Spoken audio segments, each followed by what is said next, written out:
Hello friends, आप सभी भावी शिक्षक भाई बहन को शिक्षा जगत में अग्रसर सूर्य ब्राइट स्टडी यूट्यूब चैनल पर स्वागत है। फ्रेंड्स, आज इस वीडियो में हम बाल विकास एवं शिक्षण के इम्पॉर्टेंट क्वेश्चन का प्रैक्टिस करेंगे, जो कि आपके आगामी सीटेट परीक्षा के लिए बहुत ही महत्वपूर्ण क्वेश्चन कलेक्शन है। गाइज, आप सभी से छोटी सी रिक्वेस्ट है कि वीडियो को लाइक करें और अपना फीडबैक कमेंट बॉक्स में दें और वीडियो को ज़्यादा से ज़्यादा शेयर करें। और जो भी नए साथी जुड़ रहे हैं, प्लीज़ चैनल को सब्सक्राइब करके ऑल नोटिफिकेशन को ऑन कर दें, क्योंकि इस चैनल के माध्यम से हम रेगुलर शिक्षक भर्ती परीक्षा की तैयारी करा रहे हैं। तो गाइज, आज का सेशन स्टार्ट करते हैं। गाइज क्वेश्चन है निम्नलिखित में से कौन सा बाल विकास का एक सिद्धांत नहीं है। हमें बताना है कि कौन सा बाल विकास का सिद्धांत नहीं है। सभी विकास परिपक्वन तथा अनुभव की अंतःक्रिया का परिणाम होते हैं। सेकंड ऑप्शन, सभी विकास तथा अधिगम एक समान गति से आगे बढ़ते हैं। थर्ड ऑप्शन, सभी विकास एक क्रम का पालन करते हैं और विकास के सभी क्षेत्र महत्वपूर्ण है। तो यहाँ पर कौन सा ऑप्शन करेक्ट ऑप्शन होगा गाइज? यहाँ पर हमें करेक्ट ऑप्शन अर्थात बाल विकास का सिद्धांत कौन सा नहीं है, हमें ये बताना है कौन सा बाल विकास का सिद्धांत नहीं है।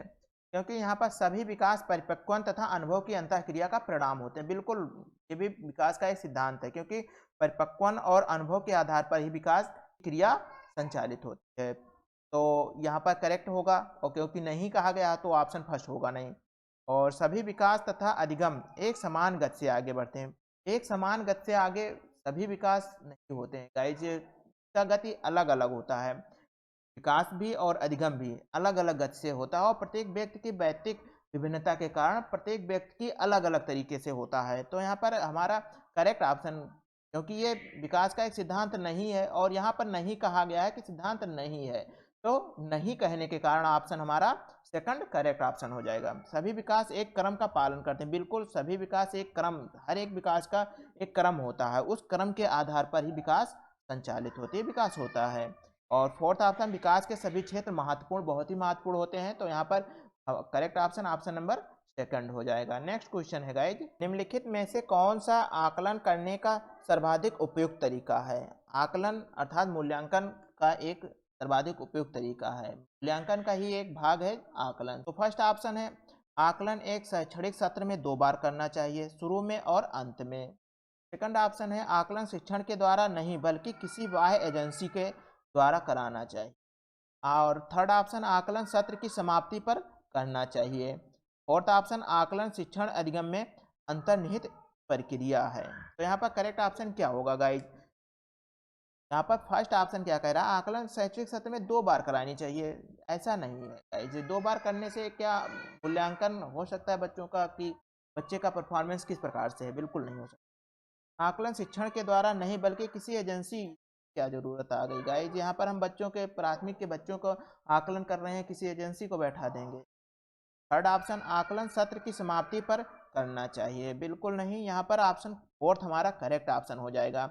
आकलन शिक्षण अधिगम में अंतर्निहित एक प्रक्रिया है, अर्थात शिक्षण अधिगम की एक प्रक्रिया है। आकलन मूल्यांकन का एक भाग है, जो शिक्षण अधिगम की एक प्रक्रिया है। तो यहाँ पर ऑप्शन नंबर 4 अर्थात अधिगम करते हुए हमें आकलन करना चाहिए, अधिगम के साथ साथ आकलन मूल्यांकन होना। तो करेक्ट ऑप्शन ऑप्शन नंबर 4 हो जाएगा। नेक्स्ट क्वेश्चन है गाइज, निम्नलिखित में से कौन सा सृजनात्मक से संबंधित है। सृजनात्मक से क्या संबंधित है?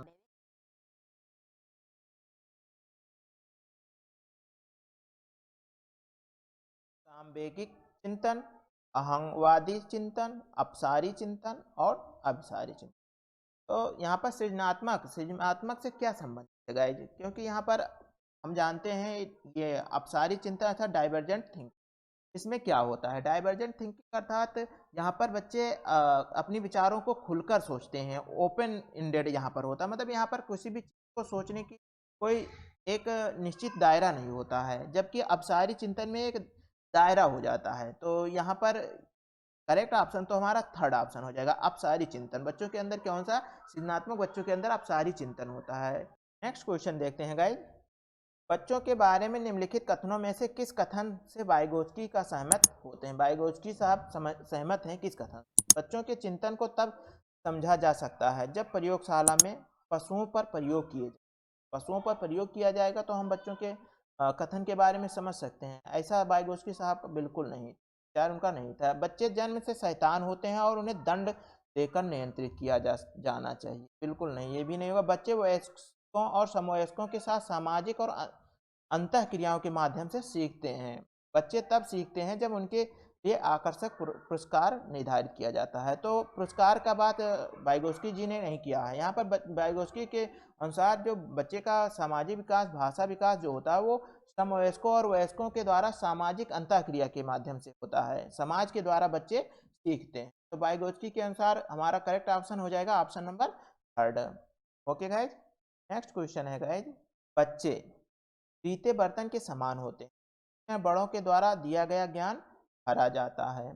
सेकंड ऑप्शन, निष्क्रिय जीव होते हैं जो प्रदत्त सूचना को ज्यों का त्यों प्रतिलिपि के रूप में प्रस्तुत कर देते हैं। गाइज ज्यों का त्यों अगर प्रस्तुत कर देंगे तो फिर माइंड का क्या कहना है, ऐसा नहीं होता है।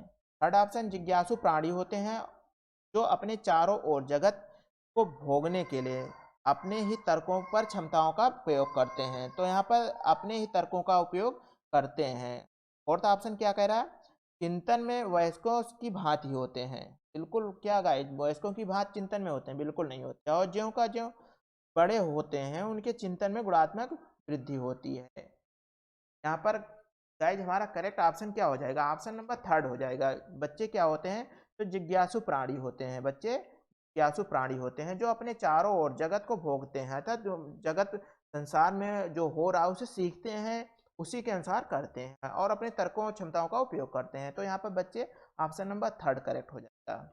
ओके गाइज, नेक्स्ट क्वेश्चन है गाइज, बच्चों की त्रुटियों के बारे में निम्नलिखित में से कौन सा कथन सत्य है? हमें बताना है कौन सा कथन सत्य है बच्चों के लिए। बच्चे तब त्रुटियां करते हैं जब शिक्षक सौम्य हो और उन्हें त्रुटियां करने पर दंड नहीं दे।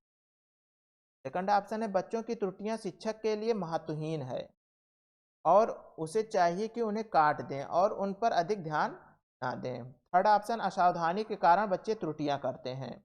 बच्चों की त्रुटियां उनके सीखने की प्रक्रिया का अंग है। यहाँ पर करेक्ट ऑप्शन क्या होगा गाइज, यहाँ पर क्योंकि बच्चों की त्रुटियां जो होती है वो किसी भी व्यक्ति का सीखने में जो त्रुटियां होती है वो सीखने का एक अंग होता है, सीखने की प्रक्रिया का एक अंग होता है। व्यक्ति अगर सीखेगा तो त्रुटि करेगा। तो यहाँ पर करेक्ट ऑप्शन क्या होगा, ऑप्शन नंबर 4 होगा, ना कि थर्ड ऑप्शन और सेकंड और फर्स्ट ऑप्शन होगा। यहाँ पर करेक्ट ऑप्शन ऑप्शन नंबर 3 हो जाएगा। बच्चों की त्रुटियां उनके सीखने की एक अभिन्न अंग है। नेक्स्ट क्वेश्चन है गाइज, अध्यापक को यह सुनिश्चित करना चाहिए कि उसकी कक्षा के सभी शिक्षार्थी अपने आपको स्वीकृत और सम्मानित समझें। इसके लिए शिक्षक को चाहिए कि वो शिक्षक को क्या करना चाहिए, उन शिक्षार्थियों का पता लगाएं जो अच्छी अंग्रेजी बोल सकते हैं और संपन्न घरों से हों तथा उन्हें आदर्श के रूप में प्रस्तुत करें। क्या गाइज ये समावेशी शिक्षा का यही नियम है? बिल्कुल नहीं होगा। सेकंड ऑप्शन, अपने विद्यार्थियों की सामाजिक और सांस्कृतिक पृष्ठभूमि की जानकारी प्राप्त करें और कक्षा में विविध मतों को प्रोत्साहित करें। और थर्ड ऑप्शन, कड़े नियम बनाएं और जो बच्चे उनका पालन न करें उन्हें दंड दें। दंड एनसीएफ कभी नहीं कहता है गाइज, ऑप्शन 3 भी नहीं होगा। वंचित पृष्ठभूमि से आने वाले बच्चों का तिरस्कार करें। बिल्कुल इनकरेक्ट ऑप्शन है, तिरस्कार नहीं करना है ताकि वे अनुभव करें कि उन्हें अधिक कठोर परिश्रम करना है। तो यहाँ पर करेक्ट ऑप्शन ऑप्शन नंबर 2 हो जाएगा। अपने विद्यार्थियों को सामाजिक और सांस्कृतिक पृष्ठभूमि की जानकारी प्राप्त करें, अर्थात उन विद्यार्थियों की सामाजिक और सांस्कृतिक पृष्ठभूमि किस समाज से आते हैं, किस संस्कृति के बच्चे हैं और उन्हें विभिन्न मतों को प्रोत्साहित, उनके विभिन्न मत अर्थात विभिन्न समाज से आने वाले विभिन्न भाषिक क्षमता वाले बच्चों का अब उनका प्रोत्साहन दें, बच्चों को प्रोत्साहित करें और जिससे उनकी रुचि अधिगम में अधिक लगे। यहाँ पर करेक्ट ऑप्शन ऑप्शन नंबर 2 हो जाएगा। नेक्स्ट क्वेश्चन है गाइज, सुरेश सामान्य रूप से एक शांत कमरे में अकेले पढ़ना चाहता है जबकि मदन एक समूह में अपने मित्रों के साथ पढ़ना चाहता है। ये उनके किस प्रकार की भिन्नता का कारण है? अधिगम शैली का, प्रवर्तकता स्तर का, मूल्यों का, अक्षमता का। तो गाइज क्योंकि ये एक प्रकार से हम कह सकते हैं कि सुरेश अकेले पढ़ना पसंद कर रहा है जबकि मदन समूहों में पढ़ना, अपने मित्रों के साथ टोली में पढ़ना पसंद कर रहे हैं। तो यहाँ पर क्या होगा, यहाँ पर उन दोनों के अधिगम क्षमता, अधिगम शैली का विभिन्नता पाई जा रही है। दोनों में वैयक्तिक विभिन्नता जिस प्रकार का है वो क्या है, अधिगम शैली, पढ़ने की शैली का विभिन्नता है। तो करेक्ट ऑप्शन ऑप्शन नंबर 1 हो जाएगा। नेक्स्ट क्वेश्चन है गाइज, भारत में भाषिक विभिन्नता बहुत है इस संदर्भ में विशेषकर कक्षा 1 और 2 के प्राथमिक स्तर पर बहुभाषिक कक्षाओं के बारे में सर्वथा उपयुक्त कथन है। बहुभाषिक कक्षा के बारे में सबसे उपयुक्त कथन कौन सा है, हमें ये बताना है। शिक्षक को सभी भाषाओं का सम्मान करना चाहिए और सभी भाषाओं में अभिव्यक्ति के लिए बच्चों को प्रोत्साहित करना चाहिए। सेकंड ऑप्शन है, जो बच्चे कक्षा में मातृभाषा का प्रयोग या उपयोग करते हैं, अध्यापक को उनकी उपेक्षा करनी चाहिए। शिक्षार्थियों को अपनी मातृभाषा करने पर दंडित किए जाएं, स्थानीय भाषा का प्रयोग करें। तो बच्चों को दंडित करना ऐसा नहीं है गाइस, तो थर्ड ऑप्शन तो बिल्कुल नहीं होगा। विद्यालय में उन्हीं बच्चों को प्रवेश दिया जाए जिनकी मातृभाषा वही हो जो शिक्षक के लिए अपनाई जाने वाली। तो यहाँ पर करेक्ट ऑप्शन कौन सा होगा गाइज? यहाँ पर करेक्ट ऑप्शन, शिक्षक को सभी भाषाओं को सम्मान करना चाहिए। बिल्कुल सभी भाषाओं का सम्मान करना चाहिए और सभी भाषाओं में अभिव्यक्त के लिए बच्चों को प्रोत्साहित करना चाहिए। बिल्कुल सभी भाषाओं में अभिव्यक्त करेंगे तो बच्चे एक दूसरे की भाषाओं से अच्छी प्रकार से अपनी समझ को बढ़ा सकेंगे, अपनी समझ को विकसित कर सकेंगे। तो यहाँ पर करेक्ट ऑप्शन क्या होगा? Option number first correct option हो जाएगा। ओके गाइज, नेक्स्ट क्वेश्चन है गाइज, प्रकृति पोषण विवाद में प्रकृति से क्या अभिप्राय है? प्रकृति से हमें अभिप्राय बताना है। एक व्यक्ति की मूल वृत्ति, भौतिक और सामाजिक संसार की जटिल शक्तियां, हमारे आसपास का वातावरण और जैविकीय विशिष्टता या वंशानुक्रम की सूची।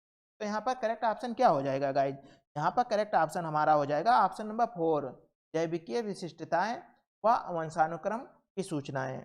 क्योंकि जैसे कि प्रकृति के अनुसार मानव विकास की एक प्रकृति प्रक्रिया है, मानव विकास एक प्राकृतिक प्रक्रिया है और जो व्यक्ति के डीएनए द्वारा पूर्व से ही निश्चित होती है। तो ये डीएनए द्वारा पूर्व से ही सुनिश्चित या निश्चित होती है। और दूसरी ओर मानव विकास उसके व्यक्तिगत जीवन के अनुभव का परिणाम है जो वह जन्म से मृत्यु तक वातावरण से सीखते हैं। तो यहाँ पर करेक्ट ऑप्शन ऑप्शन नंबर 4 हो जाएगा। ओके गाइज, नेक्स्ट क्वेश्चन है गाइज, जनसंचार माध्यम सामाजिकरण का एक महत्वपूर्ण माध्यम बनता जा रहा है। ये दिए गए कथनों में से कौन सा उपयुक्त कथन है?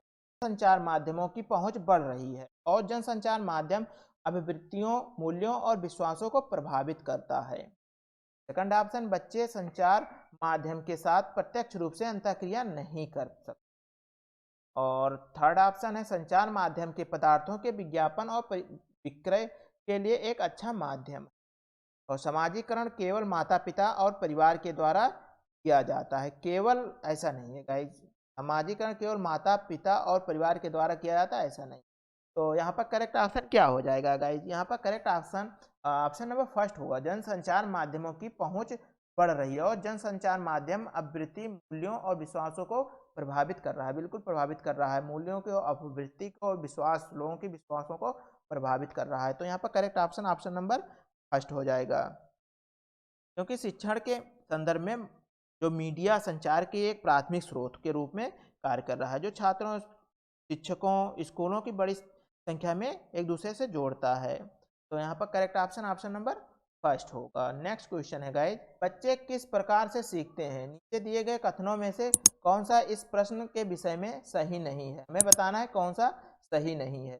बच्चे अनेक प्रकार से सीखते हैं, बच्चे सीखते हैं क्योंकि वे स्वाभाविक रूप से प्रेरित होते हैं, बच्चे केवल कक्षा में ही सीखते हैं, बच्चे तब सीखते हैं जब वे संज्ञानात्मक रूप से तैयार होते हैं। तो यहाँ पर करेक्ट ऑप्शन क्या होगा गाइस? क्योंकि यहाँ पर बताना है कि बच्चे सीखते हैं, लेकिन दिए गए कथन में से कौन सा सही नहीं है। तो यहाँ पर बच्चे केवल कक्षा में सीखते हैं, ऐसा नहीं होता है। बच्चे समाज में सीखते हैं, परिवार में सीखते हैं, अनेक प्रकार से सीखते हैं और स्वाभाविक रूप से प्रेरित होकर सीखते हैं, संज्ञानात्मक रूप से तैयार होकर सीखते हैं। तो यहाँ पर केवल कक्षा में सीखते हैं, ये ऑप्शन नहीं होगा। और क्योंकि नहीं कहा गया है तो इसलिए correct option option number third हो जाएगा। नेक्स्ट क्वेश्चन है गाइज, प्राथमिक विद्यालय शिक्षिका को अपने शिक्षार्थियों को प्रेरित करने के लिए निम्नलिखित में से किस रणनीति को अपनाना चाहिए? बच्चों की उनकी रुचियों के अनुसार अपने लक्ष्य निर्धारित करने और उन्हें पाने के उद्यम में सहायता करना। सेकंड ऑप्शन, पूरी कक्षा के लिए मानक लक्ष्य निर्धारित करना और उनकी उपलब्धि के आकलन के लिए कठोर मानदंड निर्धारित करना। प्रत्येक शिक्षार्थियों में अंक लाने के लिए प्रतिस्पर्धा को प्रोत्साहित करना। प्रत्येक गतिविधि के प्रेरक के रूप में प्रोत्साहन, पुरस्कार और दंड का उपयोग करना। तो यहाँ पर क्या होगा गाइज? करेक्ट ऑप्शन कौन सा हो जाएगा? क्योंकि शिक्षिका को अपने छात्रों को उनके हितों के क्षेत्र में दिशा निर्देश या प्रेरित करना है। तो ये छात्रों के लिए सुदृढ़ीकरण के रूप में कार्य करेगा, जिससे उनके सीखने की दर बढ़ जाए। तो यहाँ पर क्या होगा गाइस, बच्चों को उनकी रुचियों के अनुसार और अपने लक्ष्य निर्धारित करने और उन्हें पाने के उद्यम में सहायता करना, ये प्रेरित करने के लिए इस रणनीति को अपनाना चाहिए। Correct option option number first हो जाएगा। नेक्स्ट क्वेश्चन है गाइस, निम्नलिखित में से कौन सा समाजीकरण का एक प्रमुख कारक है? आनुवांशिकता, राजनीतिक दल, परिवार और कंप्यूटर। तो समाजीकरण का प्रमुख कारक क्या होगा? बच्चों का समाजीकरण कहाँ से शुरुआत होता है गाइस? तो बच्चों का समाजीकरण शुरुआत होता है परिवार से। समाज का एक प्रमुख कारक क्या होगा? तो वो परिवार होगा। यहाँ पर correct option option number third हो जाएगा। नेक्स्ट क्वेश्चन है गाइस, बच्चों को समूह कार्य देना एक प्रभावी शिक्षण रणनीति है, क्योंकि सीखने की प्रक्रिया में बच्चे एक दूसरे से सीखते हैं और परस्पर सहायता भी करते हैं। बच्चे अपना काम जल्दी करने में समर्थ होते हैं। इससे शिक्षक का काम कम हो जाता है। छोटे समूहों में कुछ बच्चों को दूसरे बच्चों पर हावी होने की अनुमति होती है। तो फोर्थ ऑप्शन तो बिल्कुल नहीं होगा, हावी नहीं होना है। तो समूह कार्य देना एक प्रभावी शिक्षण रणनीति है। क्यों क्यों एक प्रभावी शिक्षण रणनीति है, हमें यह बताना है। तो यहाँ पर सीखने की प्रक्रिया में बच्चे एक दूसरे से सीखते हैं, और जब गृह कार्य दिया जाएगा, समूह कार्य दिया जाएगा, तो वहाँ बच्चे एक दूसरे के साथ में मिलकर सीखेंगे। जैसे एक समूह कार्य में कुछ बच्चों की टोली बना दिया गया, उसमें कार्य दे दिया गया, तो एक दूसरे से वो सीखेंगे कि क्या हो रहा, कैसे कर रहे हैं। तो इससे बच्चों की मानसिक क्षमता, सृजनात्मक क्षमता विकसित होगी। तो यहाँ पर करेक्ट ऑप्शन क्या होगा? सीखने की प्रक्रिया में बच्चे एक दूसरे से सीखते हैं और परस्पर सहायता करते हैं। Correct option option number first हो जाएगा। ओके गाइज, वीडियो सेशन कैसा लगा है प्लीज़ फीडबैक कमेंट बॉक्स में दीजिए, और वीडियो को लाइक और शेयर करें। और जो भी नए साथी जुड़े थे, प्लीज़ चैनल को सब्सक्राइब करके ऑल नोटिफिकेशन को ऑन कर दें, क्योंकि चैनल के माध्यम से हम रेगुलर शिक्षक भर्ती परीक्षा की तैयारी करा रहे हैं। Okay, thank you very much.